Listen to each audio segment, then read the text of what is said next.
Assalamualaikum warahmatullahi wabarakatuh. Bismillahirrahmanirrahim. Alhamdulillah wa syukurillah wa la hawla wa la quwata illa billah. Wassalatu wassalamu ala asrafil anbiya wal mursalin wa ala alihi wa sahbihi ajmain, amma ba'du. Sahabat-sahabat yang kami hormati, syukur alhamdulillah pada sore hari ini kita bisa bertatap muka, bisa mengikuti kegiatan Mutiara Hikmah pada sore hari ini. Saudara-saudara, mungkin yang perlu kami sampaikan saat ini adalah setiap kita ketika kita berdoa, pasti kita selalu mengakhiri doa kita dengan Rabbana atina fid dunya hasanah wa fil akhirati hasanah wa qina adzabannar. Doa itu insya Allah tidak akan lepas dengan doa-doa kita di setiap saat, di setiap waktu. Apa hakikatnya? Ternyata manusia hidup ini pada dasarnya adalah kebahagiaan dunia, kebahagiaan akhirat, dan akhirnya kita akan terhindar dari siksa api neraka. Saudara-saudara yang kami hormati, ternyata kunci kebahagiaan itu ada beberapa hal yang harus ada di hati dan otak kita. Yang pertama adalah kita harus berpikir rasional. Berpikir rasional adalah kunci kebahagiaan. Kenapa? Ketika kita sedikit saja sudah tidak rasional, tidak bisa berpikir dengan matang dan berpikir sesuai dengan kemampuan kita, maka akan terjadi sesuatu yang menyebabkan kita itu galau, menyebabkan kita itu tidak nyaman. Nah, suatu saat ada kisah yang mungkin sangat menginspirasi kepada kita semua. Ada seorang santri datang kepada kiai karena santri ini melihat sang kiai itu hidupnya sangat bahagia, hidupnya sangat bergelimang, sehingga segala sesuatu ada. Di dalamnya kiai itu rumah bagus, kemudian mobil ada, kemudian tempat-tempat yang mungkin dinilai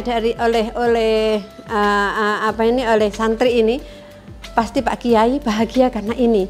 Akhirnya datang ke Kiai. Assalamualaikum Kiai, tunjukkan kepada kami, kepada saya, bagaimana rasanya saya itu biar mempunyai kebahagiaan yang luar biasa. Baik, katanya Pak Kiai, silakan masuk. Maka disuruhlah sang santri ini masuk ke dalamnya Kiai, kemudian disuruh masuk ke dalam, disiapkan ruangan yang indah, kamar yang indah. Kamu akan berapa hari di sini? Monggo Pak Kiai yang mengizinkan kami, karena gitu. Akhirnya Pak Kiai mempersilahkan untuk membuka sebuah ruangan, dan ruangan itu setelah dibuka, subhanallah, di dalamnya adalah kamar yang dengan perabotan luar biasa indahnya. Ada spring bed yang begitu mentul-mentul mungkin, kemudian segala sesuatunya itu serba mewah. Santri ini akhirnya duduk. Oh, seperti ini ya orang itu bahagia, karena gitu. Akhirnya sang santri ini memegang semua perabotan yang ada itu dan hatinya bahagia. Nah, ketika sudah capek, maka sang santri itu merebahkan badannya di atas spring bed yang bagus, yang megah itu. Dan apa, saudara-saudara, yang terjadi ketika santri itu melihat ke atas, begitu menidurkan badannya, kepalanya ada di bantal yang begitu mewah, ternyata matanya melihat sebuah tombak. Sebuah tombak itu sama Kiai digantung ada di atas. Dan ujung tombaknya itu siap untuk jatuh, dan seandainya jatuh maka akan mengenai badannya santri ini. Maka santri ini tidak bisa tidak siap protes sama Pak Kiai.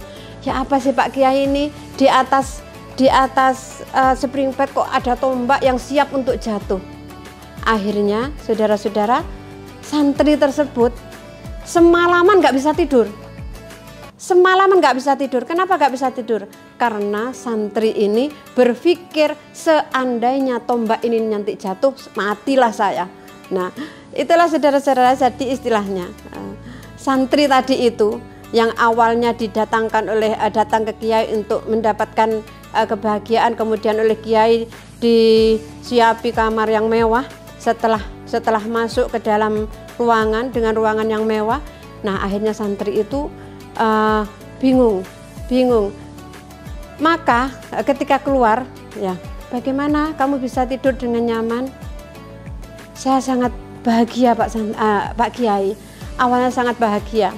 Tetapi setelah saya tidur, kok ternyata di atas tempat tidur itu ada tombak yang siap untuk jatuh ke badan saya, kata gitu.